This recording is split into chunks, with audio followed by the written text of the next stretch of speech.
Good morning, everybody, and welcome back to the Celtic Way morning briefing. Today is Thursday, the 9th of November. My name is Ryan McGinlay, and today I'm delighted to be joined by a special guest, Alan Morrison. Alan, how are you doing today?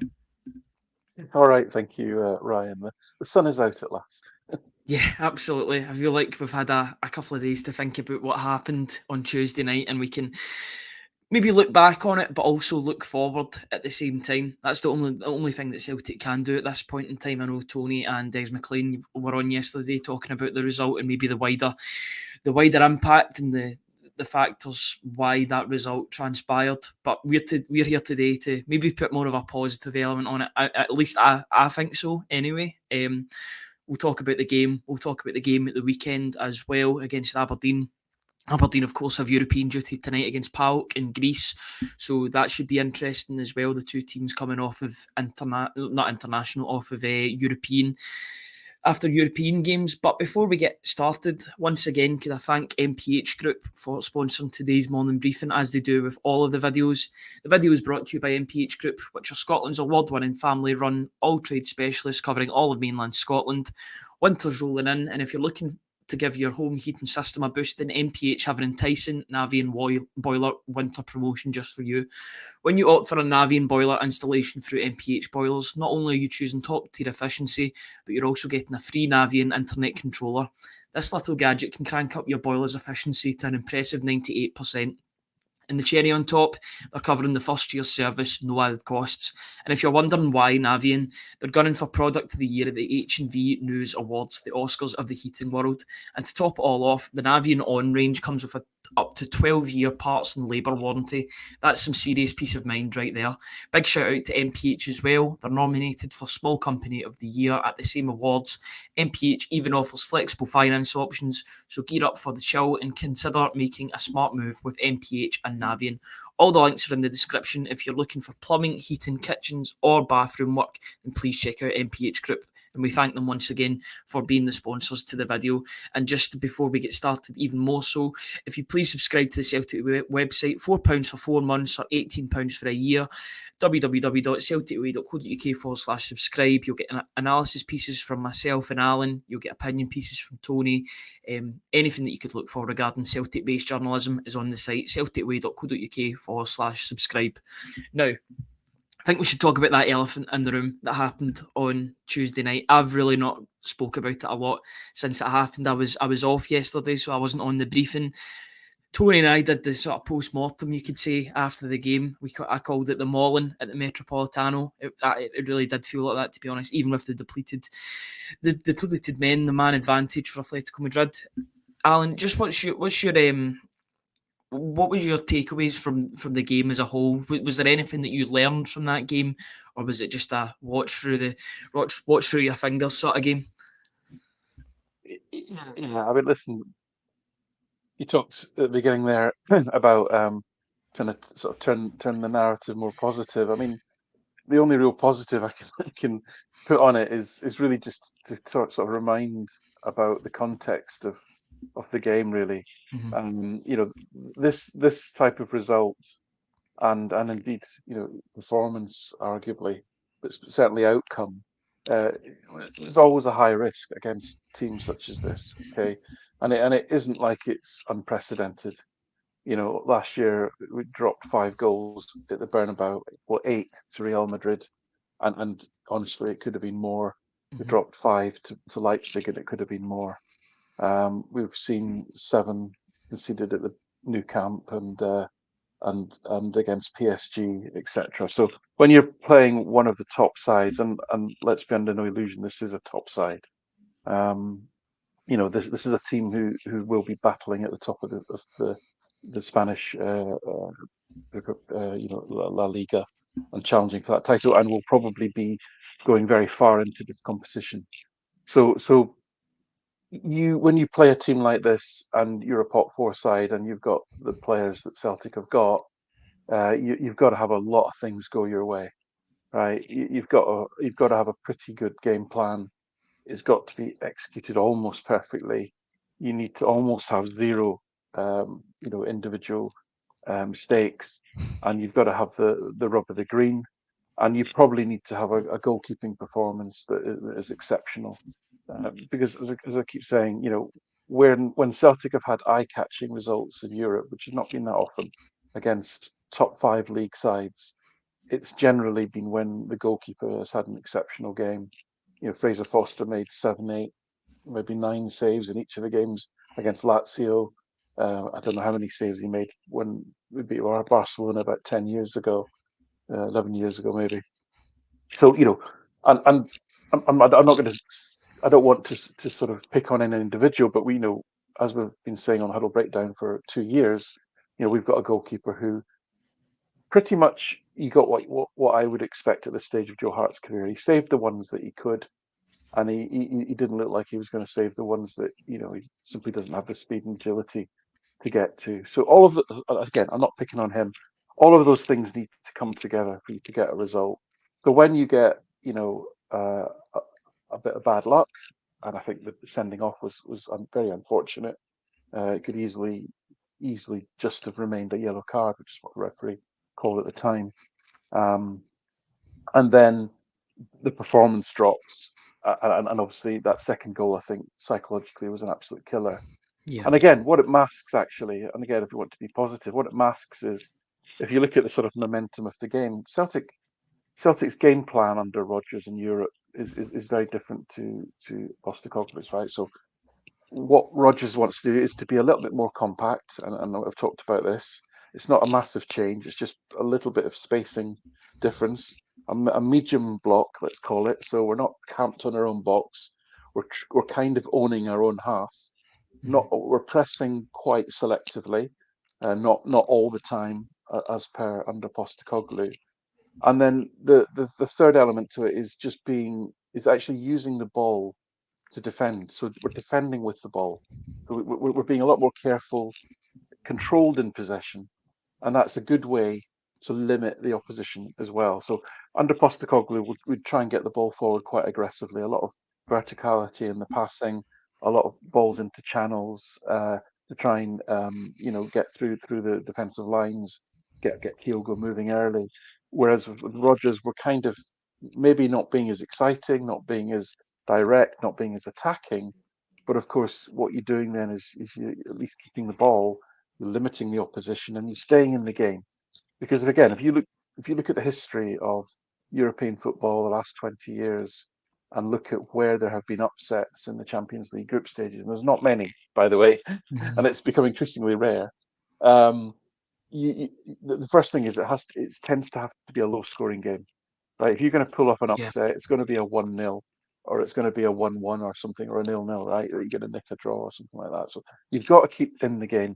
And actually, Celtic did that pretty well. And I think what got lost in the second half mauling is that once again, probably for 40, certainly for sort of up to the sending off. I mean, they actually Celtic dominated the ball up to the sending off, and then it flipped. But we at least we'll keep it staying in the game until that last gasp halftime goal. So those would be the positives, I think. But again, context is it's incredibly difficult for Celtic to go to a club of that caliber and get a result in this as football as it is today. As I say, this team will be challenging at the top end of La Liga and in the Champions League.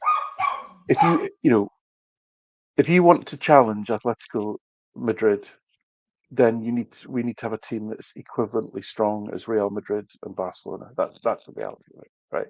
So if Celtic went out and bought 9 million pound players, how much difference would it have made on that night? Virtually none, right? So I'm not sure that's a positive. I think we have to again remember the context, remember what it is that Rodgers was trying to do. The fact that it worked for the good part of the first half. Yes, it all fell apart, and I think the players' heads did go down, and that's not good. But again, context. Yeah, absolutely.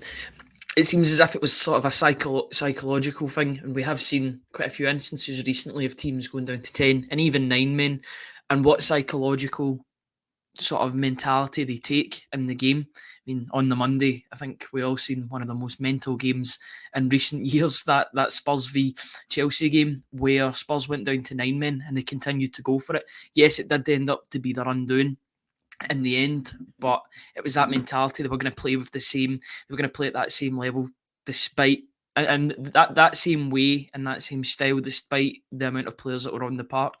With Celtic on Tuesday, I don't know about you, but it just felt as if they were defeated as soon as the 10 men, as soon as Celtic were down to 10 men, the heads dropped. Or when Maeda went off that park, when the yellow was changed to red, and they did start the game really, really well. I thought they were playing well up to that point. Yes, they'd given away a really, really cheap goal.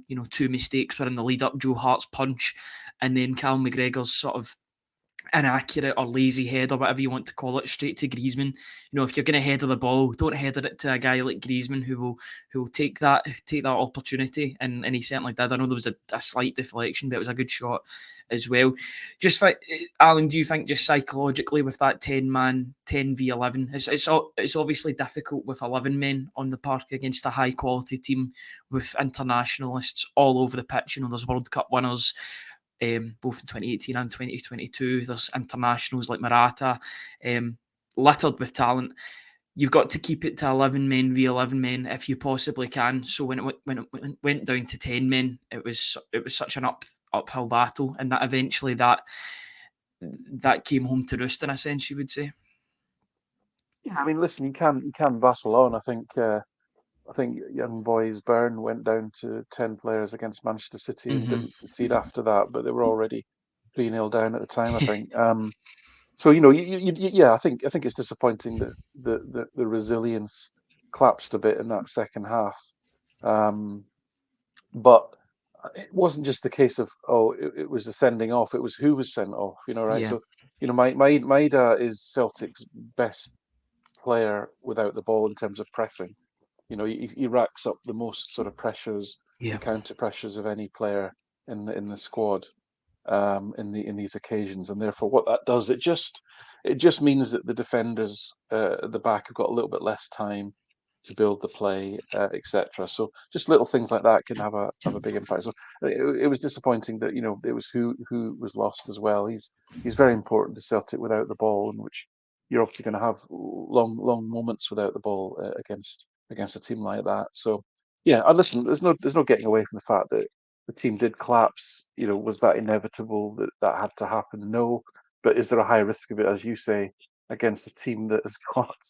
Whereas, I mean, Koke and Griezmann are just absolutely superb, and then, like you say, you got players like Gimenez. I mean, Witsel, hugely experienced. They're bringing off the bench Azpilicueta, Saul Niguez, Soyuncu, the lad. I thought it was cool they brought on Llorente at half-time because he's got some legs on him. And the left, we know that from the wing back, reverse fixture as well. Yeah, absolutely. and the left wing back, Lino. I think he's Brazilian, very highly rated. Goal and 2 assists on the time that he was on the pitch. So this is a superb squad of players. And you saw in the moments in the first half when Celtic were putting them under a bit of pressure, you saw the quality of their team playing out of Celtic's press. The centre backs were just playing round Celtic because again, what is the difference at this level? It's the first touch, it's the control, instant control, it's being able to take a ball at any height, weight, length, take it, get it under control, and then have your head up to then move it on. And that's the difference at this level. It's that ability to do that consistently. So it's always a tough one, really. But yeah, disappointing that the heads went down. But I think it was just another blow that it happened to be Maeda that was the one that went off, because that just weakened a key part of Celtic's off the ball defence. It weakened the off the ball defence and probably affected Celtic offensively as well, because he was the one player that seemed to be getting him beyond his man in the game. Yeah. There was that slight shout for a penalty. I think it would have been very harsh if it was given. I don't want to get into VAR calls too much, but he was the one man that was getting beyond his marker, was making things happen for Celtic on the offensive end. And when he was taken off, it was like, well, where is the where is the attacking outlet going to come from now? You know, it's difficult 11v11, but 10v11 is an even bigger problem. Just into these last two games against Lazio, and I will go on to talk about domestic duties in a minute, guys. So don't worry, we don't need to talk about this game for the whole show.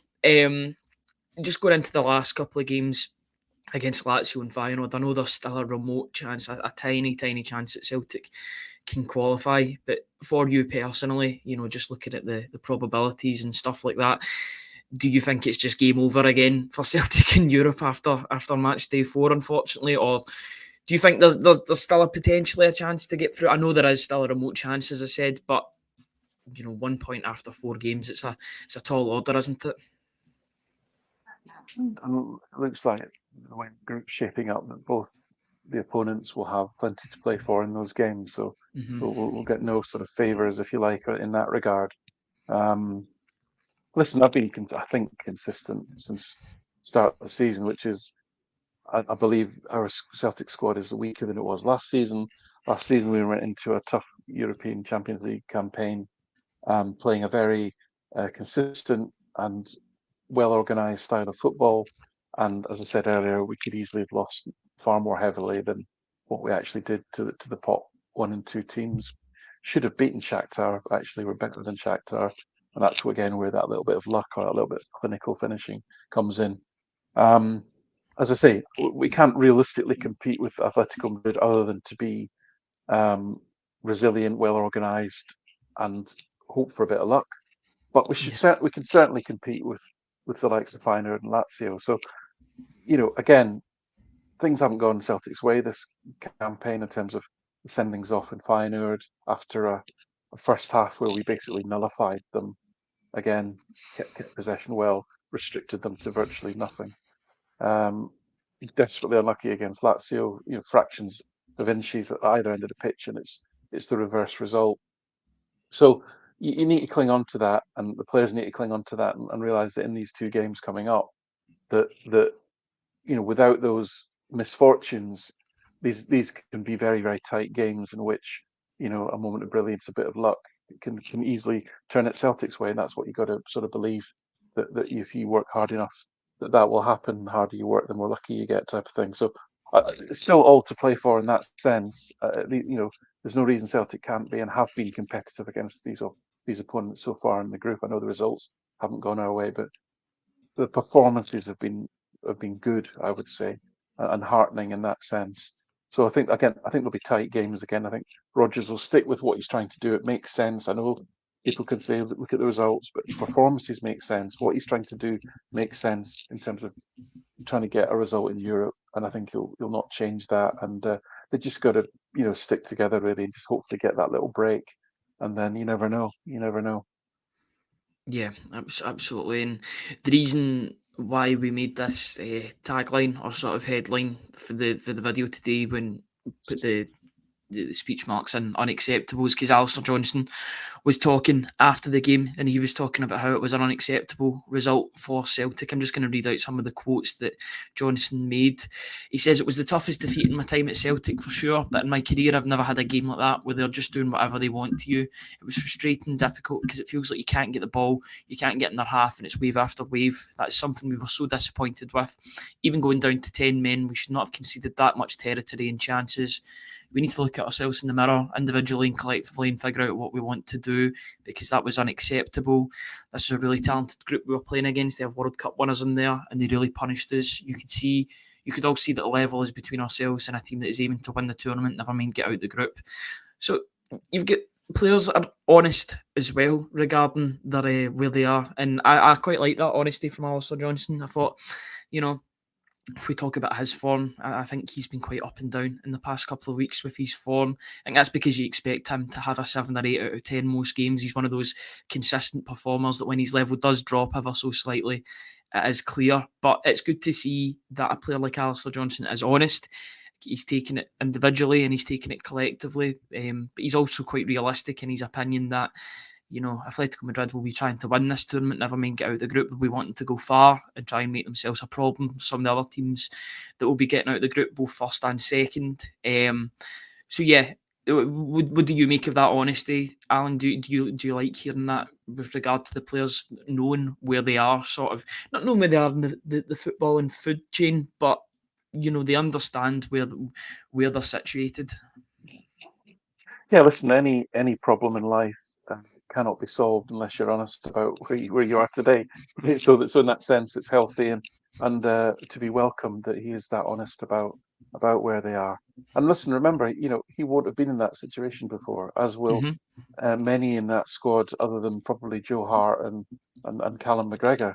And what I'm saying is, it can take years for a squad to kind of grow into being competitive at this level. It takes experience.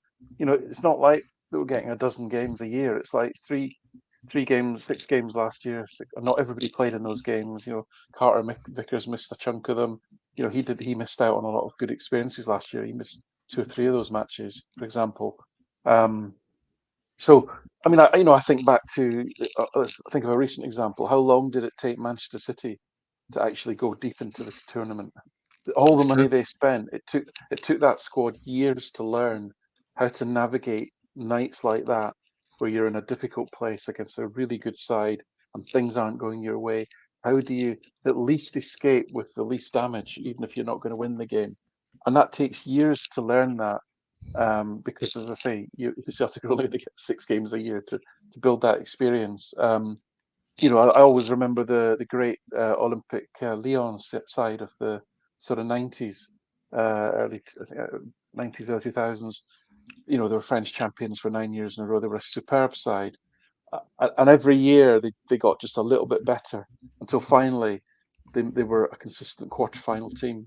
Hmm. But it took them that 9 in a row they had in France with a superb squad they had. It took them all that time to acquire the experience necessary to navigate again difficult nights like that. So there's a lot of players in the Celtic team who've never experienced anything like that, and that's all experience in the bank, to be used in future. Hopefully, Celtic win the league next year.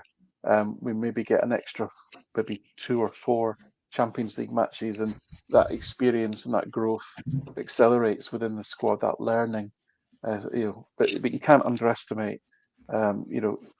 Celtic kept their shape, kept their discipline, kept in the games against Feyenoord and Lazio quite admirably.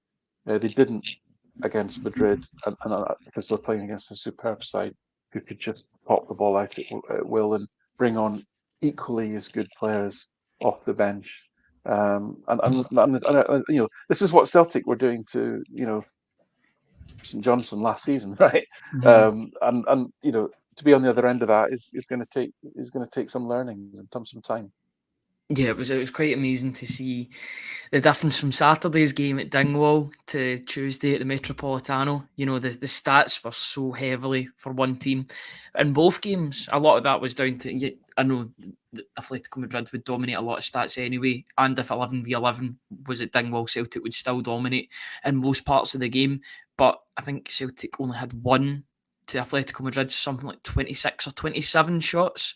So it's like a taste of your own medicine. You gave that out to Ross County, even without the goals to maybe show for it in the game. That was down to an inspired appearance from Ross Laidlaw in the Ross County goal. But Celtic a taste of their own medicine just 3 days later after that trip to Dingwall. So it's just interesting how that sort of turnaround happened so quickly. But they can definitely learn from what happened at the Metropolitano on Tuesday.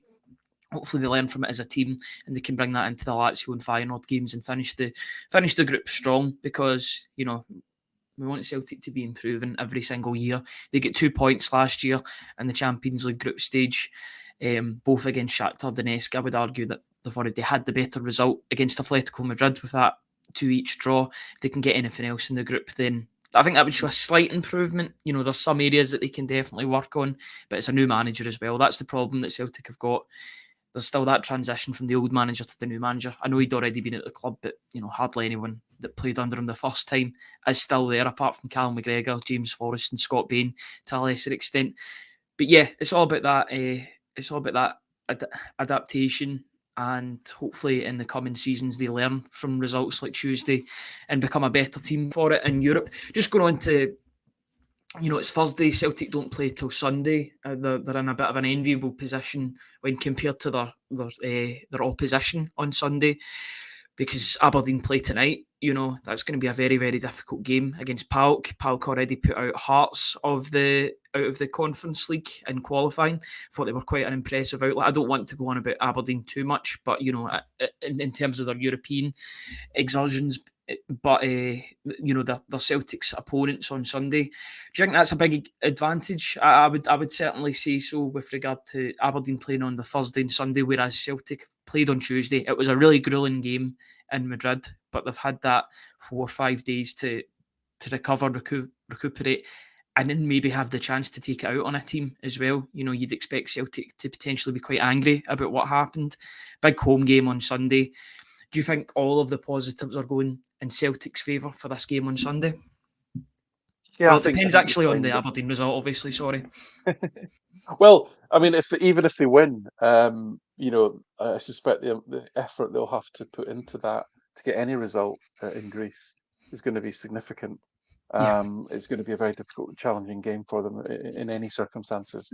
So I think you framed it very well. I think all of those things, just exactly the same reason we've just spoken about Celtic and experiencing nights like that in Europe. It could equally be chastening for Aberdeen tonight. In fact, is that that group of players, Aberdeen, they don't have that. They're not used to having to play in an incredibly difficult game on a Thursday under challenging conditions, and then another one away on a Saturday, because obviously Celtic away is the toughest assignment in Scotland for them.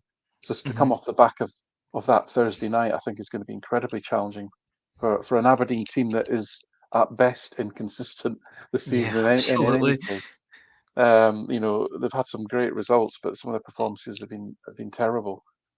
So yeah, I think this is a happy scenario for Celtic. I don't expect that narrative to feature at all at Lennoxtown over this week. It's going to be all about getting back on the saddle and getting back up to speed. There'll be no sort of consideration of Aberdeen's potential issues, but from the outside, I think all the things you said are right, and would give me confidence that it's going to be incredibly difficult for Aberdeen to pick themselves up. Whatever happens tonight, win, lose or draw, it's going to be a huge psychological and physical shift for them tonight. Then add on the travel, then add on the relatively small turnaround they've got in terms of recovery. It's a long way to Greece. It's a good sort of 3-4 hour flight as well. So all of that, right? They're not used to it. Celtic are. They've had longer to recover. Like you say, I think there's going to be an element of, right, we need to show the supporters that what Alistair Johnson said, that second half was unacceptable. We didn't get close enough to them. We didn't have enough, pride and determination to at least keep the score down, type of thing. Let's take all that out onto the park on Sunday. So all of that. So I would agree that I'd be shocked if it wasn't a dominant Celtic performance on Sunday. Yeah, I don't know about you. I'm quite excited for the game on Sunday, but because regardless of everything that's happened in the past couple of days, Celtic v Aberdeen at home or away is always a good fixture, regardless of where the teams are, regardless of where the form is. I always think Celtic v Aberdeen is one of those games that you look out, along with your games against Hearts, Rangers as well, of course Rangers, but Aberdeen's always a good game, and it should be quite interesting given the respective journeys the two teams have had to do. Aberdeen won't be used to it whatsoever. It's going to be a long night for them probably against PAOK. They're a different animal at home with regard when compared to away from home. You seen that they were mightily unlucky. Maybe they shot themselves in the foot with some of the VAR decisions that went against them, but at home, PAOK are going to be a completely different animal. It could be a long evening for them. So it'll be interesting to see how Sunday transpires with that in mind. I'm just trying to think of, with regard to what else to talk about regarding that game. Would you? I mean, it depends which Aberdeen you get. I mean, is it the Aberdeen that scored true. 4 at Motherwell and 3 at Ibrox, or is it the Aberdeen that were abject at Kilmarnock?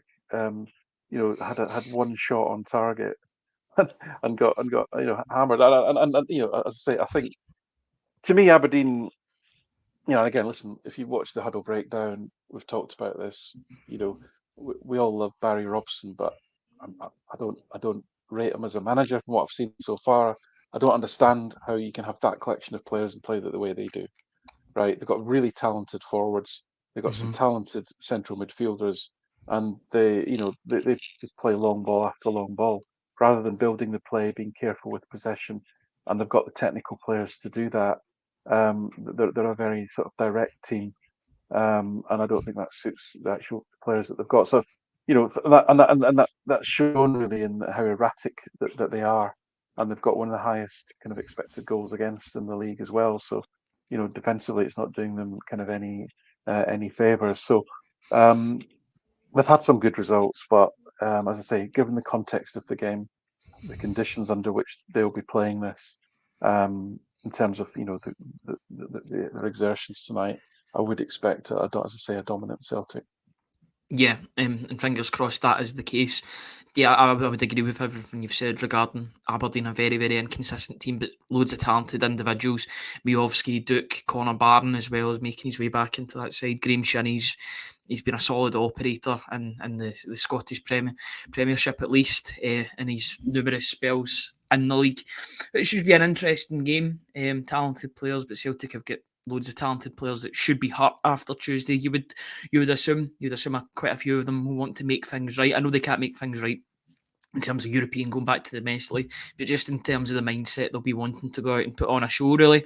One of the things that Celtic did really well in the last home game, or in the last domestic game rather, was scoring goals from range. Now, I know on the website today, on the Celtic Way website today, you wrote about the need for Celtic to potentially mix it up and vary their shot selection. It was a really interesting article in which you talked about the example of Stuart Armstrong as well in Brendan Rodgers' first season, where he scored a lot of goals in his first season from outside, and then it seems as if he got found out and there wasn't as many goals in the second season because of that. If you just want to touch upon that article, it was a really interesting read, and it's available on the Celtic Way.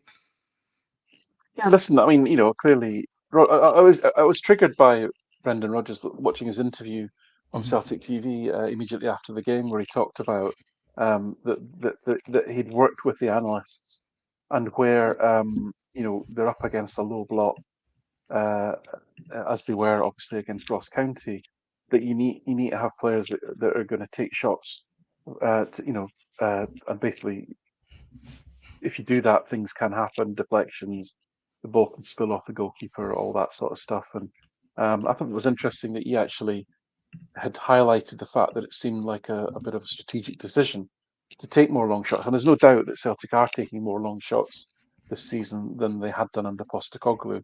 It wasn't sort of verboten under Postecoglou, but Postecoglou's objective for the team and primary objective for the team was to really get in behind teams and get low hard crosses flashing across the box, and the likes of Kyogo, etc. Popping them in from not too far out. Very similar to how Guardiola used to have Man City playing in that sense.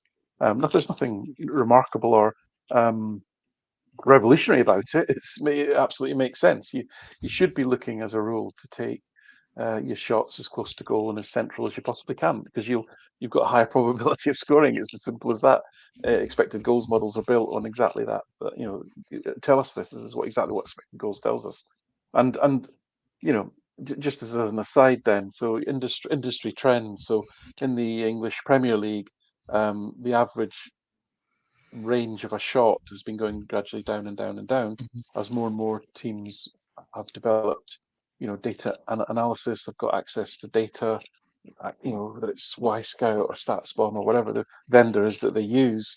It clearly tells you that, and so that gets assimilated into teams' play. So to see a team increase the number of long shots is kind of counterintuitive.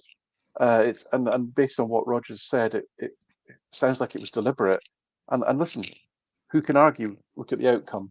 Celtic were trying to break down a resilient and determined Ross County team, and credit to them. but broke the game with 2 long shots.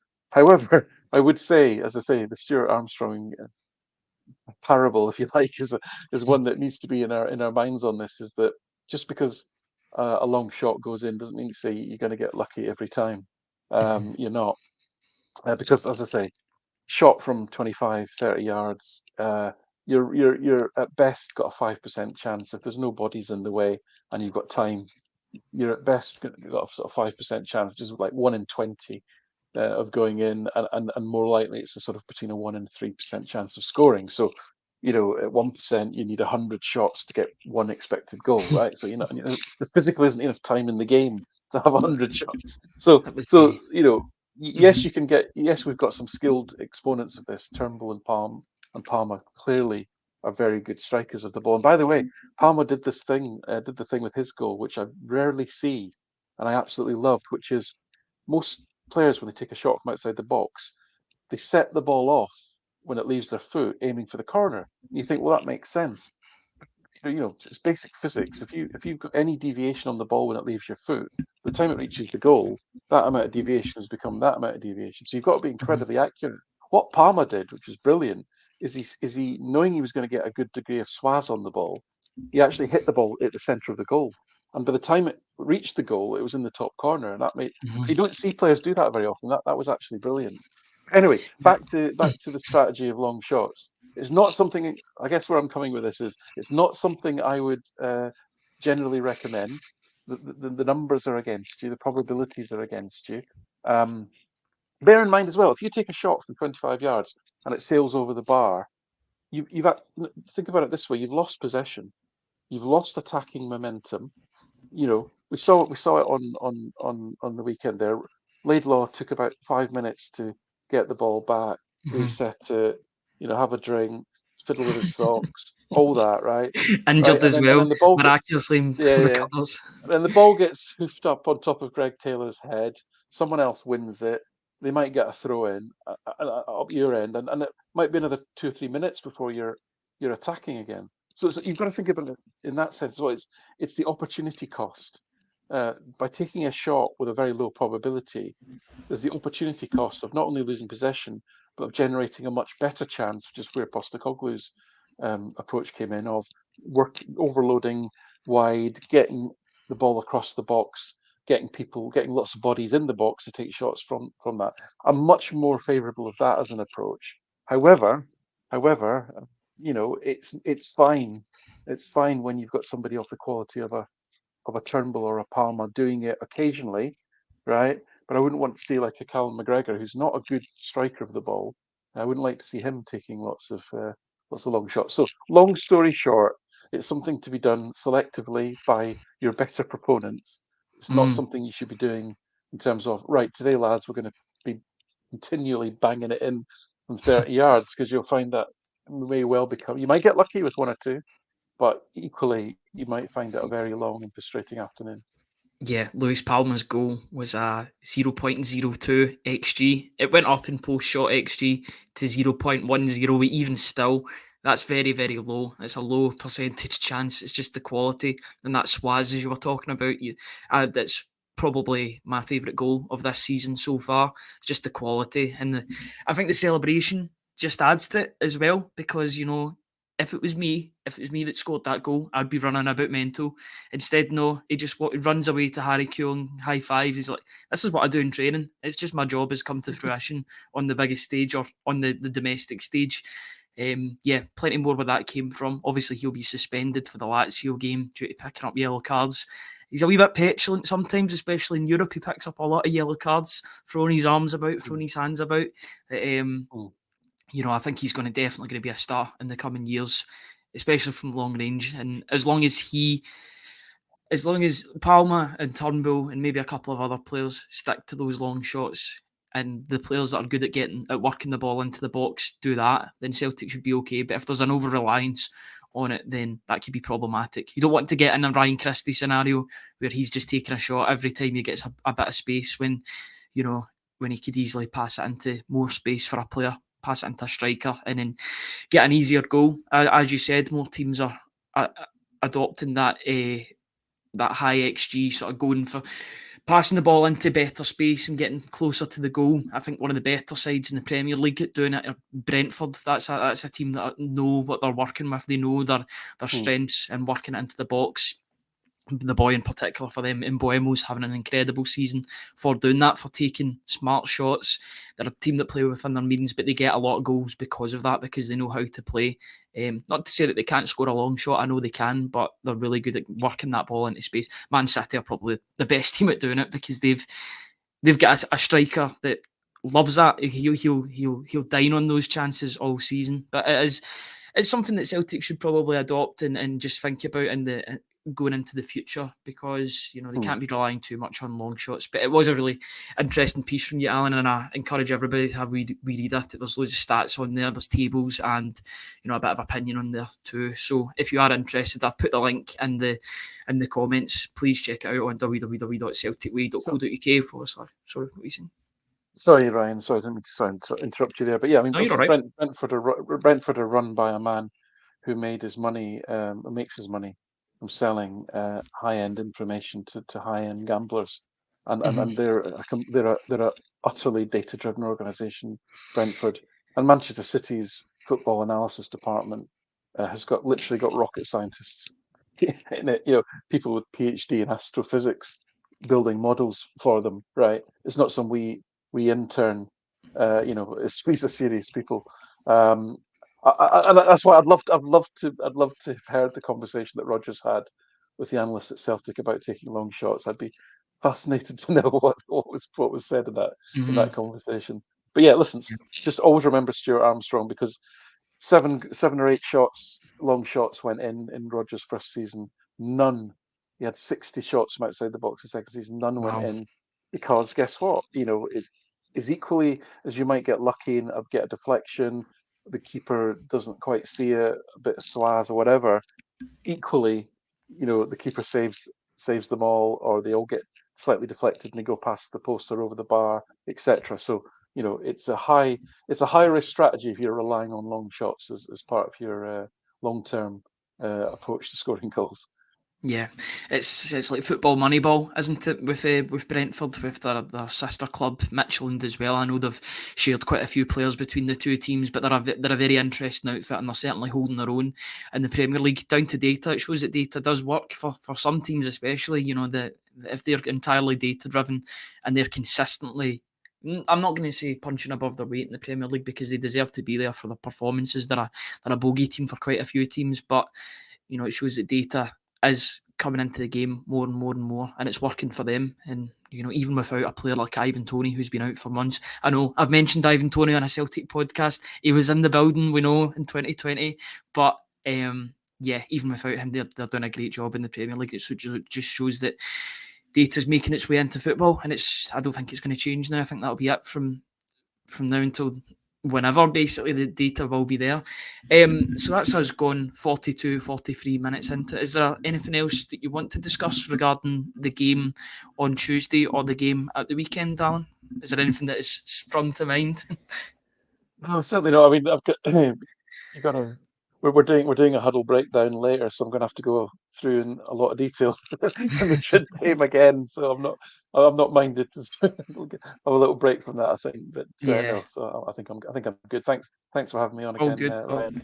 And thanks for coming on. I really, really do appreciate it. We've went for 43 minutes now, and we really do appreciate everybody's comments in the comment section. Sorry we couldn't bring up more of them on the day, but it was an in-depth conversation we've had about stats, about the game on Tuesday, and about the game that's coming on Sunday as well as the game that was on Saturday as well. We've talked about loads of games today. We've went from Madrid to Brentford to Dingwall and everywhere in between. It's like around the stadiums in 80 days or 80 minutes rather.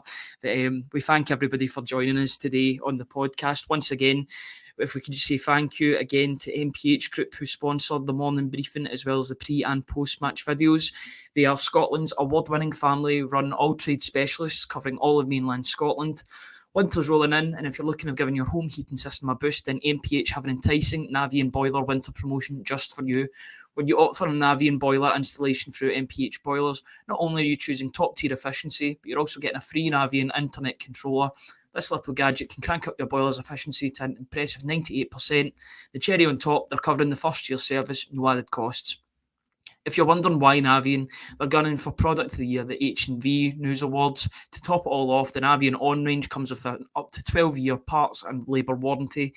Big shout out to MPH as well. They're nominated for Small Company of the Year at the same awards. MPH even offer flexible finance options. So gear up for the chill and consider making a smart move with MPH and Navien. All the links are in the description for plumbing, heating, kitchens and bathroom work.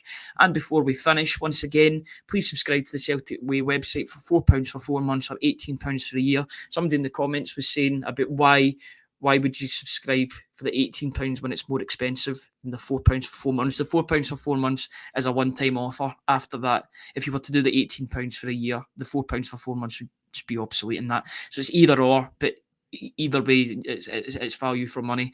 Please support top quality football journalism covering the club you love. Pieces from me, from Alan, from Tony, scouting pieces from Stuart Ross as well as some guest pieces too. Please visit www.celticway.co.uk/subscribe and get involved. Alan, thank you very much once again for joining me this morning. I really do appreciate it. Yeah, no, thanks very much, Ryan. Thanks, everyone. And I almost forgot. I forgot to roll out the red carpet for you, Alan. If anybody's looking to hear more from you, or what you do with regard to the huddle breakdown, please tell us where we can find you. If you're that mad, Celtic by Numbers on X or Twitter, Celtic by Numbers site for more in-depth articles, the huddle breakdown, wherever you get your podcasts, in terms of a weekly, sometimes twice a week, preview and review of all Celtic games. Yeah, thank you very much. And I really do recommend that to everybody if you're looking for a more statistical look on the games. It's a really good podcast, so I encourage everybody to check that out. Thank you, everybody in the comments, for joining us, and thank you who even aren't in the comments or just watching. We really do appreciate your support. Please subscribe to the YouTube channel if you want notifications as to when we go live. We'll be back at the same time tomorrow, but until then, have a very good rest of your day. Cheers, guys.